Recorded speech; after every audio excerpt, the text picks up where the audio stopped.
Okay.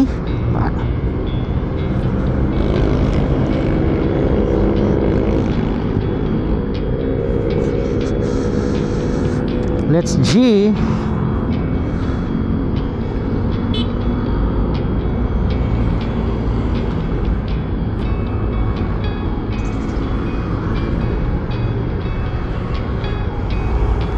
Right.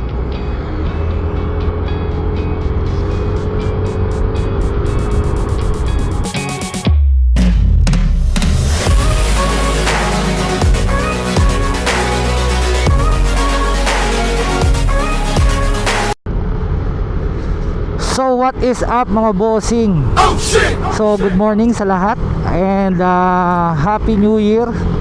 So it's 2026, so panibagong taon para sa ating mga rider. At dito sa mga nakasubscribe dito sa ating channel, binabati ko kayo ng maligayang bagong taon. So for today's video mga bossing, meron lang tayong ride kasama tong mga tropa natin. So bibinyagan lang namin tong bago naming pinataying riding jacket. At the same time testingin na rin natin tong bago natin mga pinakabit dito sa ating motor. Itong ating braking system, nagpakabit tayo ng RCB S3. Then pati mga hose pinapalitan natin. So check natin siya ngayon kung okay ba yung performance niya. So harap likod yan. Maliban doon, nagpapalit din tayo ngayon ng mags.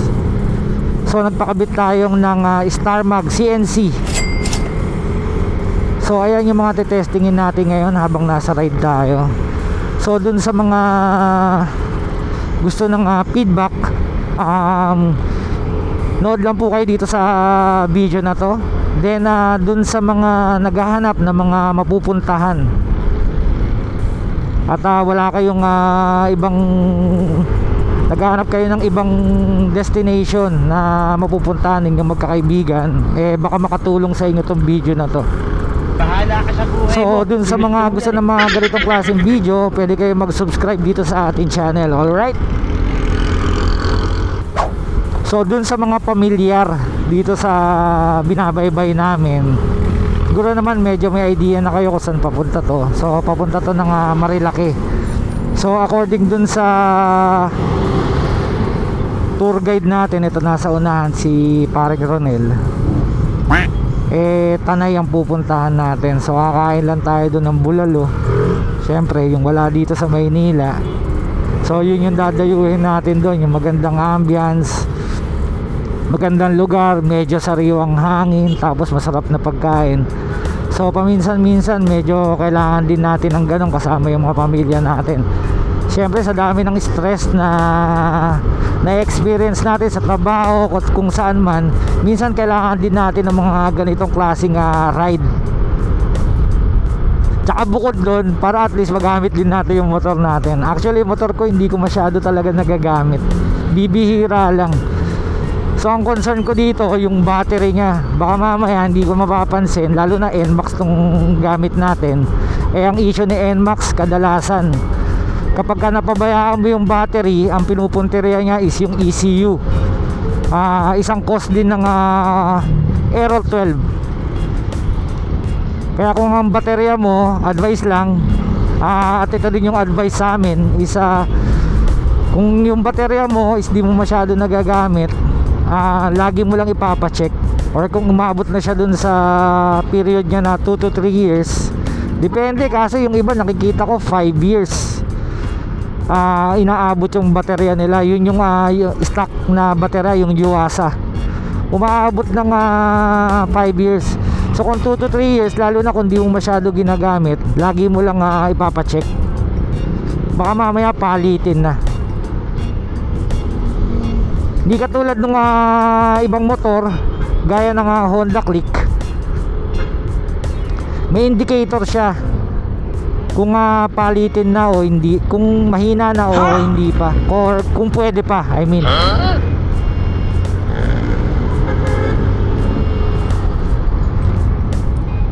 Hindi katulad dito ni NMAX na kapag kunyaring napabayaan mo, mabibigla ka na lang. Tapos update lang dun sa mga nakasubscribe dito, yung Y-Connect niya tinanggal ko na rin. Nagpalit kasi ako ng baterya.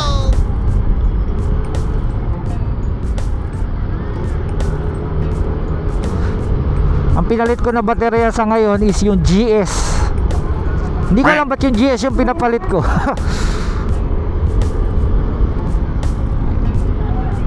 Kung tutusin, mas mura lang naman siya ng magkano lang naman ang difference nila. Siguro gusto ko lang testingin. Hindi naman ganun ka budget meal. Teka lang, baka ako ang mauna.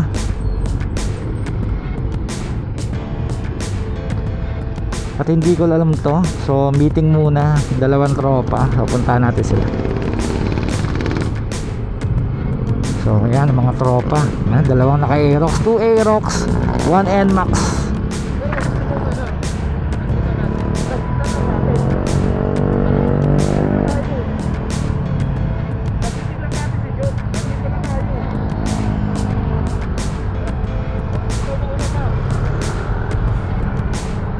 So pupuntahan muna namin yung isa naming kaibigan. So hindi ko na siguro kukunan ng ano yan, ng video. So tutuloy na lang natin ito mamaya pag nandun na tayo sa may bandang Marilake.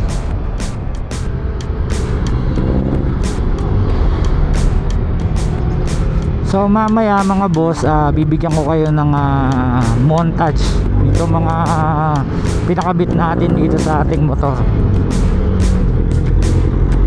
Gagandahan natin sa abot ng makakaya. So dun sa mga makakapanood ditong video, better mag ano rin kayo, mag-invest din kayo para sa camera. Kasi sayang, hindi lang naman na pag may camera ka, magbablogger ka na kaagad. Hindi naman. Kumbaga maganda rin yung mga ganito na moment na makukuha na mo ng video. Kasi pagdating ng panahon na hindi ka na makapagmotor, meron ka mga babalikan. Bahala ka sa buhay Lalong lalo mo. na sa aming mga 90s. Sa aming mga batang 90s, yung mga naglalaro ng basketball, wala na ngayon. Yung iba hindi na kaya maglaro. Wala, puro kwento na lang. Wala kaming ebidensya ng mga pinaggagawa namin nun. So yung isang araw na naka-layup ka na maganda, walang record yun. So lahat yung puro kwento. Kaya kung minsan makakakwentuhan namin yung mga kabataan ngayon, pwede na isipin na mayabang lang yung nagkukwento. Pero totoo talaga yun. So far so good. Yeah, meron tayong minsan na nalulubak tayo, okay naman yung play. So yung shock natin ngayon na ipinakabit dito, so nakalimutan ko kung anong series, lalagay ko na lang dyan sa baba. Medyo tinigasan ko pa siya. So yung settings nito pang 2 tao.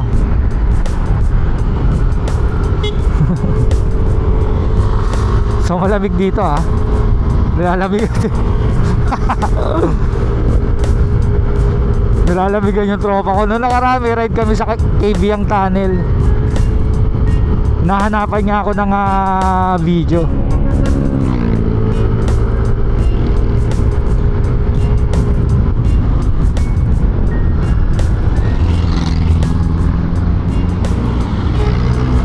Ganda rin ang namin ng riding jacket.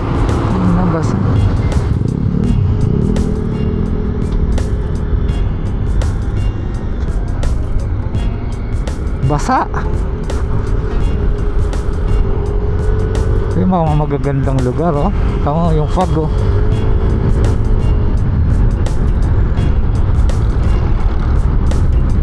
tamang ride lang.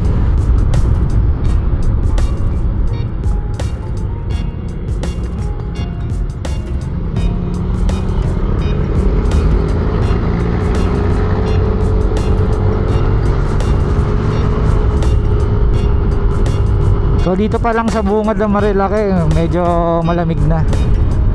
So tignan pa natin mamaya doon sa Tanay. Itong nandito yung sinusundan ko na Kaibigan ko si pareng Ronel, taga ano siya, Binangonan. So pagdating dun sa lugar na yun, alam na alam niya na yung ano.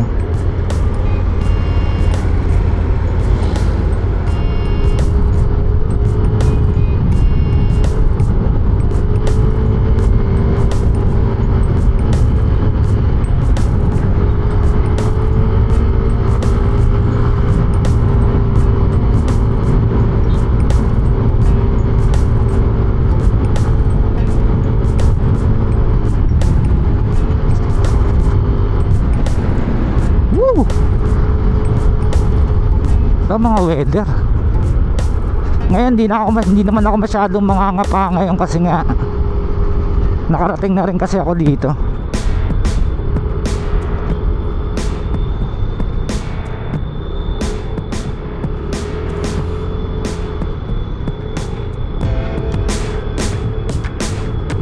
Ang ganda din ng riding jacket namin, oh.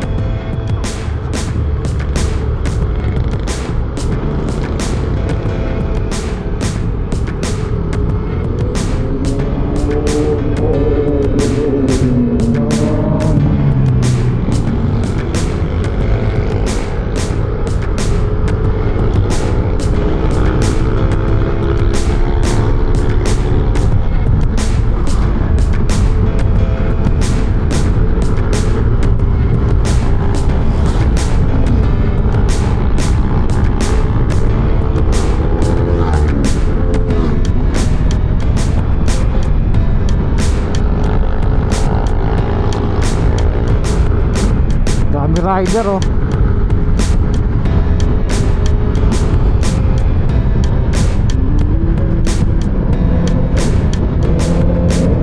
Woo! Sarap.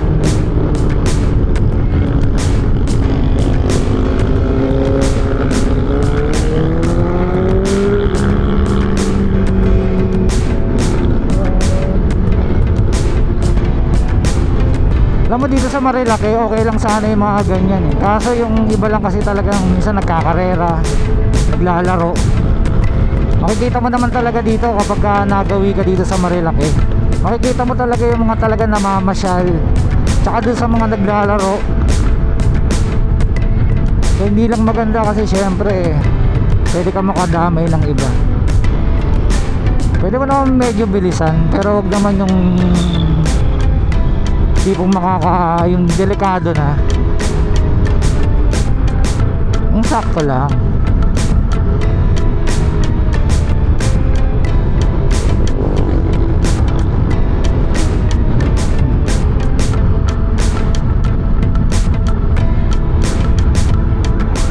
Wow.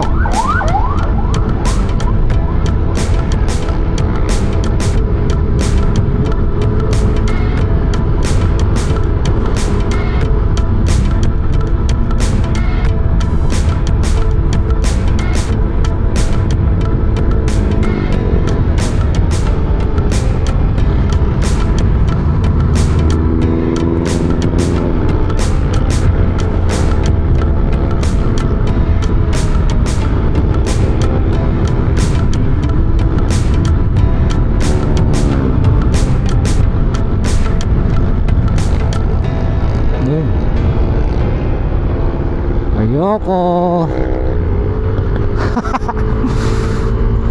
Natakot ako, baka mamaya sumayan.